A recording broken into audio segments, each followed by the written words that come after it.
Ladies and gentlemen, we're here at the pit road in Milan Speedway. I've got Alex Hayes, a young gentleman who, at a young age, found a real love for drag racing right here at Milan Speedway. And it prompted him to build his own automobile. Alex, I got to thank you for your courage, and I'm quite impressed. Tell us a little bit what got you started in drag racing. Well, my father used to race back in the day. I was always at the former Detroit Dragway. Used to go out there a lot on Friday nights with him. He'd take me down there and kind of just got in the cars through that kind of thing. And through high school, bought this car when I was 15. What high school? Went to Plymouth Can High School. Good schools out there, and a lot of the youngsters are getting involved in auto engineering at a young age. Yep, they are. Unfortunately, they closed down the auto shop there. They've been trying to get it opened back up, though, so I'm hoping they get that turned around, because it was a good experience for the kids when I was in high school.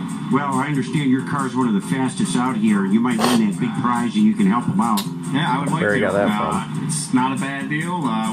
First time out here with the car. Had some issues, but we're kind of getting around to it. Well, good. I see you guys are working hard. Tell us a little bit about what type of vehicle this is, what the horsepower is, and what do you expect to run today? Well, it's a 92 Ford Mustang. Currently, it's got a 585 cubic inch Texas Pro stock motor. It was originally built by Nizer Racing Components down in Houston, Texas, and Slick Rick Racing Heads. Now it was refreshed and kind of revamped through your Ashko Racing Engines in South Lyon. It's conventional headed motor, single cast carburetor, or single cast intake with a single carb. Makes about 1,270. Wow. And do you have to modify the transmissions, the rear ends? Tell us a little what you've done with those. It's got a Rossler Turbo 400. It's got a 195 first gear, a little different than a typical Turbo 400. Kind of kicks some of the power down off the hit. Try to control a little bit with the torque these motors make nowadays. Rear end was built by Team Z Motorsports. It's a 9-inch housing. It's been narrowed a little bit. Got some 9-inch, it's got a strange center section in it. Kind of lightened up, loosened up. Good strange axles. Got a lot of good parts in it.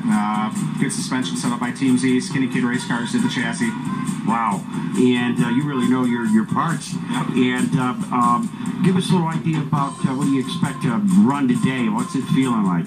In the heat, last night it was a little cooler out. Went 8:11, 162. It was first quarter mile pass we were able to make last night. Had some issues earlier with the track. Started to come around in the evening. Heat of the day, hopefully in the 18 still. We are a little bit out of the groove, but I think we can pick up on it. So we got some tricks to throw at it. Well, good. We're going to be right there when you start out. Good luck, Alex, and good luck with all those kids out there in high school that want to get into this form of racing. Stay with us here at Milan Speedway.